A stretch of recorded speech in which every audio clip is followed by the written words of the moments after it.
Bismillahirrahmanirrahim. Assalamualaikum warahmatullahi wabarakatuh. Alhamdulillah wassalatu wassalamu ala rasulillah wa ala alihi wa ashabihi wa man tabi'ah. Masih dalam suasana bulan Rajab, syahru bidayatil isti'dad li Ramadan, bahwa yang paling penting kita garis bawahi bulan Rajab, bulan persiapan jumpa dengan bulan Ramadan. Jadi untuk ketemu dengan Ramadan, kita harus persiapkan diri dari bulan Rajab.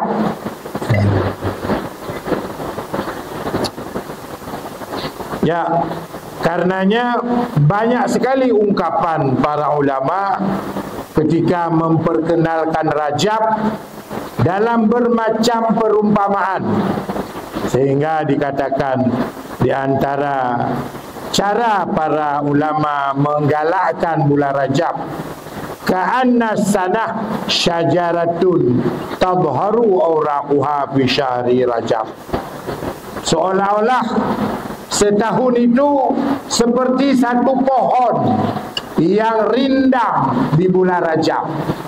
Tibak bakai, tibak bakai yang timur. Otro bulan Rajab lagak tak bakainya. Lah begitu. Terus watas muru, dia menghasilkan buah pada bulan Sya'ban. Tibak bakai raya, rumpah, rindang, indah sekali. Lalu bulan Rajab lagak dia berbuah.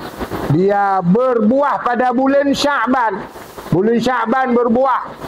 Ya. Wa yakhudun nas ala thimariha fi syahri Ramadan.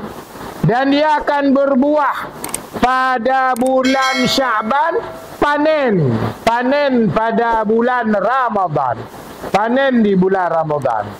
Yang kemudian Rajab bulan berbunga, pohon-pohon berbunga. Pada bulan Sya'ban dia sudah jadi buah dia. Dan buah itu akan dipanen masak pada bulan Ramadan. Bulan Ramadan. Menan kira-kira gambarkan suasana leboh bulan yang bersambung. Rajab, Sya'ban, Ramadan. Tak bisa dipisahkan. Ada lagi cara para ulama memperkenalkan Rajab. Rajab syahrul taubah, Sya'ban syahrul mahabbah, Ramadan syahrul qurbah. Rajab bulan taubat, bulan istighfar, bulan tanyalah ke ampun bah Allah, pemutihan. Ya, menan. Itu pemutihan. Terus Sya'ban nanti bulan mahabbah, bulan tanya mencari sayang Tuhan pada bulan Sya'ban. Dan Ramadan bulan qurbah, hamba yang paling dekat dengan Tuhan. Assalamualaikum warahmatullahi wabarakatuh.